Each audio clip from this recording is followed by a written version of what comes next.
Hi friends, welcome to my channel. இந்த வீடியோல என்ன பார்க்க போறோம்னா காலர் ஸ்கிரீன்ல போட்டோ எப்படி செட் பண்றதுன்னு தான் பார்க்க போறோம்.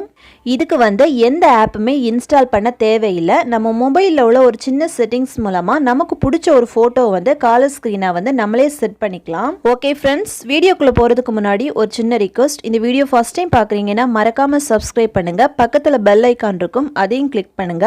அதோட ஆளுங்கிற ஆப்ஷனை எனேபிள் பண்ணுங்க. அப்பதான் நம்ம சேனல்ல போடுற ஒவ்வொரு வீடியோட நோட்டிஃபிகேஷன் உங்களுக்கு மிஸ் ஆகாம கிடைக்கும். வாங்க வீடியோக்குள்ள போகலாம். ஃபர்ஸ்ட் மொபைல்ல கான்டாக்டை கிளிக் பண்ணிக்கலாம். கிளிக் பண்ணதும் இந்த பேஜ்ல பாத்தீங்கன்னா மொபைல் கான்டாக்ட் எல்லாமே ஷோ ஆகும்.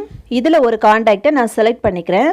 இதை செலக்ட் பண்ண அப்புறமா இதில் எப்படி ஃபோட்டோ செட் பண்ணுறதுன்னு பார்க்கலாம். இந்த பேஜில் பார்த்தீங்கன்னா டாப்பில் எடிட்னு ஒரு ஆப்ஷன் இருக்கும், அதை கிளிக் பண்ணிக்கலாம். கிளிக் பண்ணதும் இந்த பேஜில் கேமரா இருக்கும், அதை ஒரு வாட்டி கிளிக் பண்ணிக்கலாம். கிளிக் பண்ணதும் இதில் டேக் ஃபோட்டோ, செலக்ட் ஃபோட்டோன்னு ரெண்டு ஆப்ஷன் இருக்கும். நீங்கள் ஃபோட்டோ எடுத்து போடுறதா இருந்தால் டேக் ஃபோட்டோ இந்த ஆப்ஷனை கிளிக் பண்ணலாம். நீங்கள் ஃபோன் கேலரியில் உள்ள ஃபோட்டோவை செலக்ட் பண்ணுறதா இருந்தால் செலக்ட் ஃபோட்டோ இந்த ஆப்ஷனை கிளிக் பண்ணலாம். நான் இதில் செலக்ட் ஃபோட்டோ இந்த ஆப்ஷனை கிளிக் பண்ணுறேன்.